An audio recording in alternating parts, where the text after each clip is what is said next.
Assalamualaikum warahmatullahi wabarakatuh. Alhamdulillah para wargi mitra kaum dangu sadayana anu mikalandep kana dongeng Sunda. Dina danget ayeuna urang sadayana tiasa patepang dangu deui sareng sim kuring Mang Aa. Urang sami-sami neraskeun hanca dongeng Sunda anu tos lami katunda dina judul dongeng Sareupna di Pajajaran karangan Bapak Aan Merdeka Permana. Ka para wargi mitra kaum dangu sadayana anu mikalandep anu mika cinta kana dongeng Sunda mangga tiasa di subscribe wae dina channel anu parantos disayogikeun. Dina dinten ayeuna ieu dongeng Sareupna di Pajajaran teh majeng kana seri anu ka-75 nya. Hapunten anu kasuhun ieu carita tatar Sunda teh rada liren heula resan ngantosan naskah. Dina bagian anu ka-74 anu ka Bandungan ku urang sadayana hanca urang teh dugi ka medar hari teh kaayaan di puseur dayeuh Pakuan nya. Harita kaayaan tengah peuting ginggi anu keur kukulingan di sabudeureun alun-alun Jahwi Hita teh. Tah kumaha lejeungna ieu carita? Mangga urang sami-sami Bandunganku sadayana mudah-mudahan ieu dongeng janten landong pangbeberah kana manah kanggo urang sadayana. Mangga wilujeng ngadangukeun.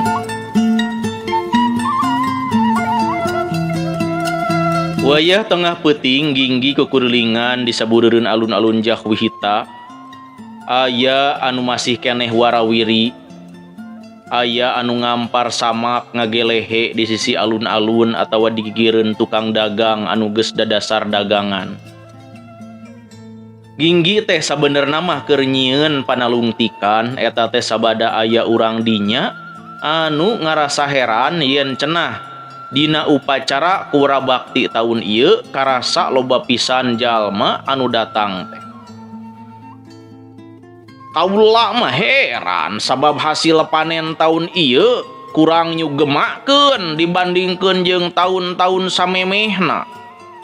Tapi naha anu daratang ayeuna manis sakitu ngagereyek nanya.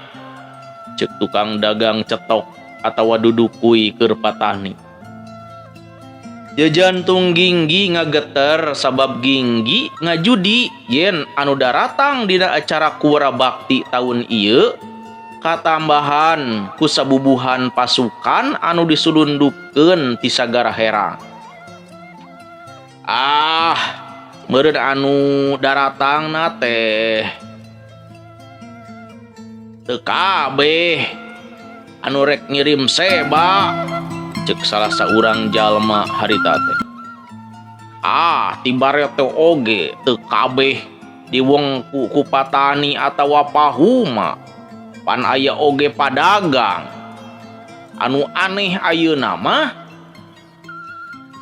ngabarak anu daragang pakarang sukut, ceuk anu diajak ngobrol.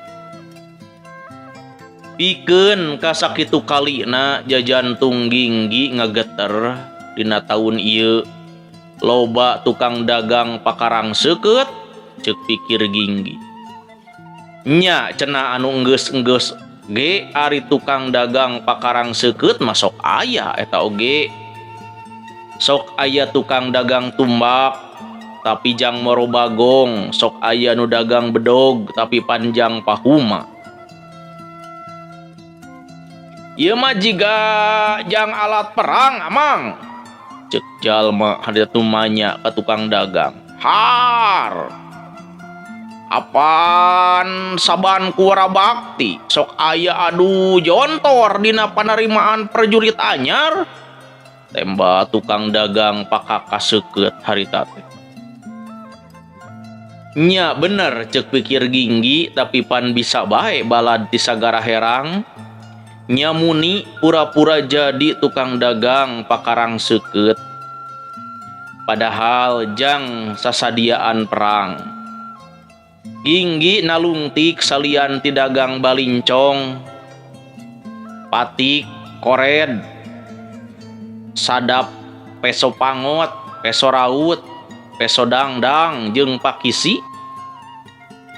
Maranehna teh oge daragang gobang, dagang abet, dagang pamuk, dagang peso teudeut.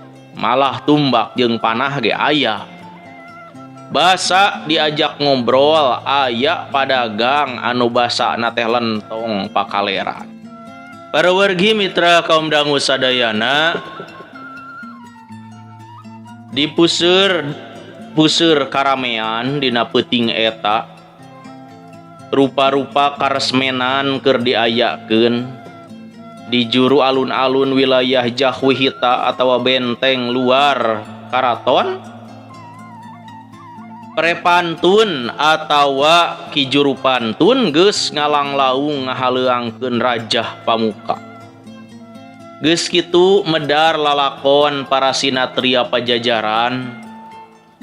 Ari di juru alun-alun tebeh sejena aya papanggungan anu dieusian ku pintonan wawayangan. Ginggi harita teh ngitung aya 3 jumpluk anu mintonkeun carita pantun jeung aya 3 jumpluk anu mintonkeun seni wawayangan. Ceuk kolot urang dayeuh Pakuan anu ngalaman nyaksian pesta kura bakti di tahun-tahun beh ditu, para dalang pintonan wawayangan anu harita sohor bakal mintonkeun carita-carita anu sarua sohorna dina hitungan zaman harita tangtuna oge. Nyaeta lalakon Darmajati, Jayasena, Ramayana, Adiparwa atawa Sedamana. Ari ki juru pantun bakal mintonkeun carita pantun saperti lalakon Guru Gantangan, Sang Hyang Lutung Kasarung, Ciung Wanara, Arya Munding Jamparing, Banyak Citra, Bima Manggala, Demung Kalagan, Degdeg Pati Jaya Perang, Gajah Lumantung, Jaka Susuruh, Kidang Pananjung jeung rea-rea deui. Sabab dina zaman harita paling saeutik aya 50 carita pantun anu dipiwanoh ku masyarakat pajajaran.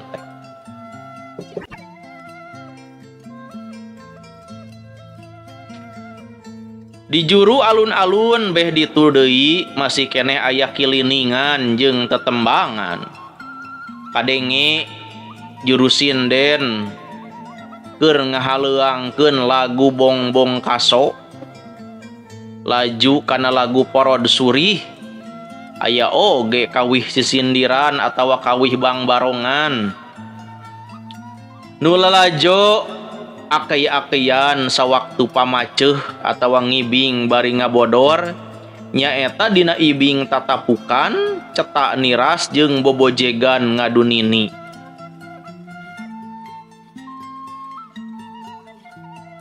Mani haneuteun kieu nya ai karyaan teh, padahal loba ambara hayat keur susah ieu teh. Ceuk jalma anu ngahaja muru dayeuh Pakuan dadatangna ti sisi Cimandiri. Boa nya raja teh maksakeun maneh baning ku hayang katanggar yen dina kapamingpinan inyana nagara teh keur nanjung nya cenah. Ih, ulah nyarita kitu kisilah. Ditempas harita ku jalma sejen anu pituin urang dayeuh Pakuan. Ari kangaranan pamingpin mah kudu satekah polah nyugamakeun rakyat sakanajan ripuh oge pokna teh.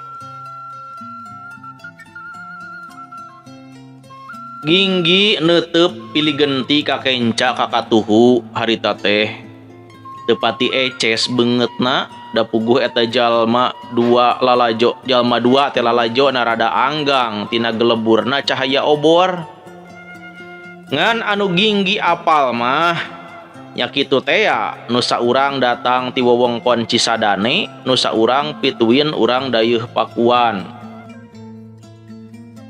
Ari sedengkeun ginggi apal urang karajaan Muara Beres nu pernah na sisi Cisadane pentas kulon mah geus kapangaruhan ku Banten. Eta wilayah geus dijabel ku karajaan Banten, basa pajajaran diratuan ku Prabu Surawisesa. Jadi kaharti lamun penduduk anu joalna teh eta wewengkon rada ngiritik kana kaayaan pesta kuwara bakti anu ceuk manehna ngaya-ngayakeun alatan hayang kapuji raja teh. Ngan untungna eta jalma anu dua teh anu beda pamanggih teh henteu kateterusan da meureun asa leuwih kaharti lalajo pintonan batan kudu marbutkeun bebeneran politik anu geus jelas beda mah. Anu ku ginggi kudu leuwih ditetenan mah eta cenah perkara loba jalma alit-alitan leuwih ti biasana teh. Nya tahun ieu teh asa mani loba jalma nya. Padahal hasil panen kurang nyugemakeun jeung di mana-mana loba gangguan keamanan, cek penduduk dayeuh Pakuan harita teh. Ginggi mah tita tadi oge geus hariwang. Ari sababna dugaan mah geus pasti Pahuma jeung Patani anu daratang ti jauhna teh oge katumpangan ku rebu-rebu perjurit sagara herang anu niatna ngarurug dayeuh Pakuan. Bawa balad ti sagara herang teh oge dibantuan ku balad ti Cirebon. Ginggi terus ngulincer kaditu kadieu. Dina sakitu ratus padagang anu ngampar dadasar rupa-rupa dagangan aya anu ngagelar dadasar dagangan rupa-rupa pakarang seukeut dimimiti alat keur tani tepikeun ka alat keur prajurit. Ngan ceuk sakawal pajah lain hiji hal anu aneh lamun dina pesta kuwara bakti aya anu dagang rupa-rupa senjata teh. Kapan saban upacara kuwara bakti sok aya gelar prajurit nya dina mangsa kuwara bakti aya pinton kawiraan pikeun masyarakat anu harayang jadi abdi nagara. Lamun mentes calon prajurit pan ari senjata mah kudu mekel sorangan. Kudu sabogana eta teh cek penduduk deui. Ginggi nitenan memang salian tinu dagang balincong, arit, baliung, patik, kored, sadap, kujang, peso pangot jeung rea-rea deui. Tepikeun kawangun duhung jeung keris sanajan dijieuna kasar, ceuk aki-aki anu keur ningalian rupa-rupa karangan cenah sabenerna ari pamuk jeung keris mah gagaman para pangagung. Ngan kureueusna ambara hayat maranehna oge hayang boga gagaman nurutan pangagung. Tapi danya lah barang anu dijieuna asal-asalan. Pan lamun keris gagaman Kangjeng Prabu Siliwangi, keris teh dijieuna tina logam wesi anu joana tina batu langit. Ari anu didasarkeun di dieu mah paling tina wajah kasar pan. Pokna bari seuri. Para padagang pakakas seukeut teh henteu ngumpul di hiji tempat. Tapi bacacar aya di saban juru. Lamun henteu nitenan sacara khusus Moal matak ngahudang perhatian beda deui jeung Ginggi sabab boga rasa curiga tea. Malah harita Ginggi ngadatangan tempat dadasar pakarang seukeut. Di sapanjang benteng Jahwihita jumlahna asa kaleulewihi. Di dieu mah nu ngadadasarakeun dagangan pakarang seukeut teh diitung leuwih ti 20 padagang. Ginggi oge nitenan jalma-jalma anu keur ngarogrog dagangan eta. Aya anu biasa-biasa tapi aya anu paripolahna picurigaeun oge. Ginggi pura-pura nitenan barang jiga nya anu rek barang beuli. Padahal sabenerna mah keur nitenan sawatara anu balanja tapi rada beda. Lamun nu sejen mani rewel adu tawar ari anu dicuriga kumaha nama jiga anu royal. Sungsong mayar ku duit logam buatan Cirebon atawa Banten atawa duit Cina.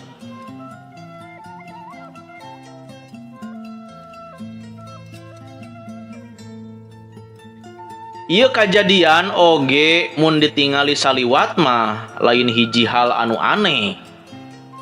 Pajajaran teh teu nyitak duit sorangan, lamun mah dugung dagang aya anu kudu ngagunakeun duit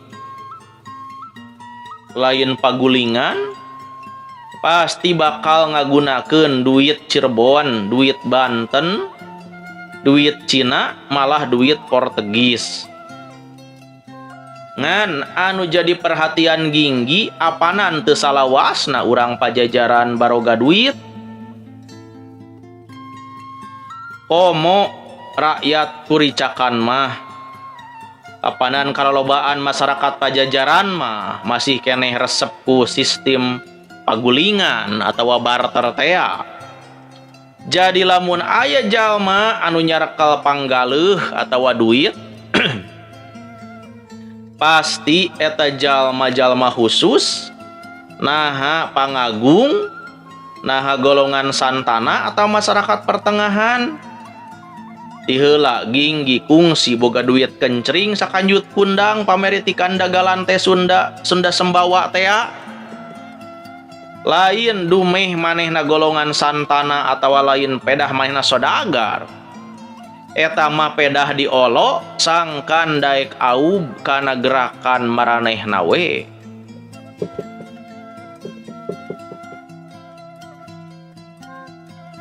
Duit nage geus beak dibagikeun ka saha we. Ketang sawareh disumputkeun di istal kuda puri suji angkara bawa rek diteang deui bawa moal dapan maranehna ge geus tara ngulampreng kabelabah dinya. Marema pisannya kisilah dagang senjata teh eta nu meulina manira royal teu tatawar heula nya ceuk Ginggi. Tukang dagang ukur seuri mesem. Rejeki tahunan sujang tembal padagang karasa aya lentongna harita teh. Tapi nah hanya anu loba payu teh senjata senjata jika keur perang wae ceuk Ginggi harita teh mancing-mancing. Ngan anu ditanya kitu ayeuna mah ngerutkeun tarangna bari neuteub seukeut ka Ginggi. Jiga nu kungsi diomongkeun ku penduduk ieu tukang dagang ge nembalanna sarua. Yen dina pesta pura bakti aya uji kawiraan pikeun para nonoman anu hayang jadi perjurit. Meureun sia mah sujang kurung batok taya kamau Batur mah ukur jiga sia teh parebut hayang babakti ka nagara umur siga sia teh. Ceuk tukang dagang harita teh kituna teh bari beberes rek kukud. Keur mah daganganana kari hiji dua anu nyesa teh. malah ari geus beberes mah nganjung we manehna teh indit tidinya bari teu tatapasini ginggi ngahuleng sakedapan ngan bae sanggeus si pedagang ngaleos ka palebah anu poek ginggi ge cengkat. Geus kitu geuwat nguntit eta jalma tukangeunana rada anggang. Basa ginggi nyusul ka hiji gang anu harieum ku tatangkalan jembet si jalma teh ngablesat ari. Ginggi beuki curiga sabab mireungeuh gerakanana mah ieu lain sakadar padagang. Ongkoh panti beh ditu keneh oge ginggi mah geus ngajudi. Yen pasukan ti sagara herang moal dagang sacara nembrak terang-terangan, maranehna daratangna bakal narungtutan jeung bakal nyamur jadi naon we. Bisa jadi nyamurna jadi rombongan seba sawareh, jadi padagang sawareh atawa sakadar jadi rakyat biasa anu pura-pura hayang nyaksian karyaan dina pesta pura bakti. Loba dagangan senjata anu babari pisan beak ukur netelakeun yen bener balad ti sagara herang geus mepek kekuatan di sabudeun puseur dayeuh pakuan. Ginggi ngarasa handeueul teu bisa nyaksian balad sagara herang anu nyamur. Kusabab lila teuing ngahulang di polo geulis parakan baranang siang. Coba cenah lamun indit ka puseur dayeuh teh gagancangan. Manehna bakal beuki bisa mastikeun baca carna kakuatan pasukan ti sagara herang. Atuh aing teh mani marojeng jaki kieu nyieun pilihan teh ceuk pikirna. Nya ku gara-gara dimusuhan ku itu ku ieu pamustunganana manehna jadi daek hanteu-hanteu jeung teu junun dina sagala hal. Ku balad Ki Banaspati dimusuhan sabab dianggap teu daria dina tarekah maehan raja. Tapi ku urang pamarentahan oge dimusuhan sabab dianggap rek maehan raja. Padahal parentah Ki Darma mah jelas yen manehna teh kudu bajoang bumela ka nagara, ku ka nagara lain ka raja oge lain ka karaman anu rek baruntak.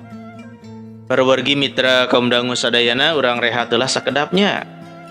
Haturan ieu wilujeng wayah kieu ka sadayana anu masih mikalandep kana dongeng Sundanya, anu masih satia satuhu dina channel dongeng Sunda Mang Aa utamina nuju ngadangukeun dongeng sareupna di Pajajaran. Hapunten anu kasuhun sababaraha waktos Mang Aa henteu medar dongeng ku jalaran naskah dongeng teu acan katampi. Mudah-mudahan sadayana dina wangkid ayeuna nuju dina kaayaan sehat walafiat. Amin ya Allah ya rabbal alamin. Wilujeng wayah kieu ka Nenek Yani haturan ka Unda Kapanyawangan ka Pak Dede Juanda oge ka Mamah Andri kumaha damang di Karawang ka Teh Rita Ersi ka Abah Dodi anu salamina mikalandep kana dongeng Sundanya. Haturan wilujeng wayah kieu ka Ibu Dokter Yulinda Belia kumaha damang Bu Dokter. Ka channel Sancai Damai oge Kakang Bagus Ansori haturan wilujeng ngadangukeun. Haturan wilujeng ngadangukeun ieu terasna dongeng Sunda sareupna di Pajajaran dina seri anu ka 75 nya dina dinten ayeuna. Ka Mamah Gina kumaha damang Mamah Gina, Kakang Jaki Mubarok oge ka Teh Enji ya kumaha, Kang Kanu kumaha daramang Kang Kanu, tos laminya Pak Unu oge tos lami-lami tos lami ngantos terasanana ieu dongeng Sunda sareupna di Pajajaran. Dikumkeun we ka sadayana anu masih keneh mikalandep mikaresep kana dongeng Sunda. Mudah-mudahan sakali deui dina danget ayeuna sadayana nuju aya dina kaayaan sehat walafiat, aya dina lindungan Allah Subhanahu wa taala. Amin ya Allah ya rabbal alamin. Supados teu nyangkolong ting kana waktos mangga urang sami-sami bae teraskeun ieu dongengna. Mangga wilujeng ngadangukeun.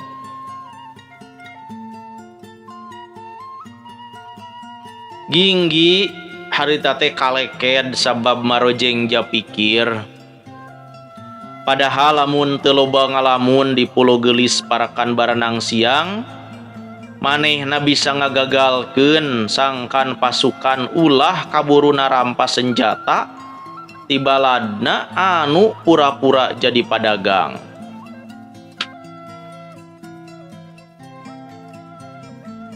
Ginggi satekah pola nuturkeun jalma tadi. Si jalma teh jiga eudeuк asup ka hiji imah nenggang ngan teu tulus. Malah ayeuna mangajega jiga anu nungguan Ginggi deukeut. Rek naon nuturkeun aing? Cenah harita teh nulak cangkeng. Ginggi reuwas kareureuhnakeun. Kunaon cenah henteu ati-ati dina nguntit jalma tepikeun ka kanyahoan. Eta jalma tumanya sakali deui tur ayeuna mah sorakna ngahaja ditarikeun.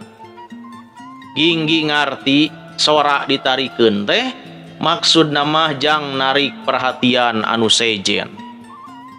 Tur teu salah tina panyangkana reng saeta jalma tumanya tarik anu buru duel teh sabubuhan jalma ningker dirina. Aya anu ting buru duel ti jero imah, aya anu jrung-jleng tina dahan kai. Serbu! Kadenge hiji parentah. Teu anta parah Ginggi ditarajang ti saban juru bari sabedogna. Tujuanana eces eudeuк nganiaya Ginggi. Aya saurang rek nojos panon Ginggi ku pedang. Ngan bae Ginggi rikat hade ngagiwar. Saterusna Ginggi kudu paciweuh nyieun jurus cingcet kakenca kakatuhu pikeun ngagagalkeun panarajang senjata seukeut anu kabeh oge niatna maehan.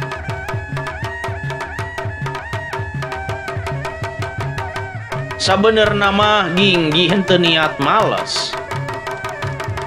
Sokomo malik narajang jang aniaya ngan kusabab panarajang ti maranehna mani sakitung gangasna atuh Ginggi kapaksa ojah. Lamun ukur cungcat cingcet tungkul mustahil bisa ngabolaikeun sakabeh panarajang. Jadi pikeun meupeuh panarajang lawan manehna kapaksa males panarajang. Sabab ceuk teori pertempuran nyerang teh sarua jeung nahan serangan. Aya panarajang ti luhureun awakna nyaeta ti anu cikeneh ngajleng tina dahan tangkal. Musuh duaan nu hiji eudeuк ngajejek embun-embunan, nu hiji deui eudeuк newekeun pedang kana beungeut. Serangan sadis mun ceuk basa sejen mah. Ieu rada ngabahayakeun dirina sabab dina waktu anu bareng manehna oge keur nyang hareupan panarajang dua bedog anu rek nyabet beuheungna. Hiji-hijina jalan pikeun nyingkahan panarajang ti opat jalma teh. Manehna ngarempeyekeun awakna, bicara kitu panarajang ti luhur bisa rada dijauhkan tepikeun ka anggang. Ari panarajang bedog anu dua ti gigir kumaha ditantep teu ditakis. Ngan balukarna anu kabeunangan ku bedog teh lain manehna tapi baladna anu narajang ti luhur teh. Kusabab awak maranehna moplos kahandap atau kalawan teu dihajak kapapag ku panarajang bedog baturna. Teu kungsi lila kadenge jalma anu ting jarerit sabab ka sapasang suku ti jalma dua ting gelenceng kasabet bedog nyempring. Ginggi geuwat ngagurinjal ngajauhan embung kasebrot getih. Awakna ngagorentel sababaraha kali jiga peusing kabur. Tapi perjuangan Ginggi acan rengse sabab kakara oge nangtung manehna geus dikepung deui. Malah ayeuna datang baladna anu anyar bari marakel obor. Basa kaayaan jadi caang kadengi aya sora anu ngagorowok harita teh. Tolong! Tolong! Aya begal! Aya begal! Cenah. Maranehna nuding begal ka Ginggi sangkan anu anyar datang teh milu ngobrot Ginggi.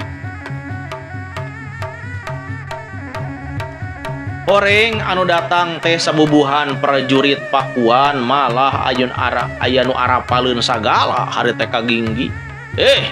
Baruk sia teh si Ginggi cenah. Nu nyarita kitu teh joana ti dua pihak, ti pihak prajurit Pakuan jeung ti pihak balad Sagara Herang anu kabeneran apal ka Ginggi. Sabot kitu anu tinggelenceng sukuna mah geus kapiuhan bari banjir getih. Cangkalak teh jalma anu baruntak euy. Cek prajurit Pakuan. Goblok, saha anu deuk baruntak? Cek balad ti Sagara Herang asa katudingan harita teh. Tah si bebengok Ginggi aing mah. Cek prajurit Pakuan nuduhkeun ku tungtung obor anu seuneuna hade teh ngabebela. Ayu cangkalak kieu euy sadarea. Adengi nu uar pangajak atuh balukarna Ginggi harita teh dikepung ku dua pihak ku balad Sagara Herang jeung ku prajurit Pakuan. Ngan anehna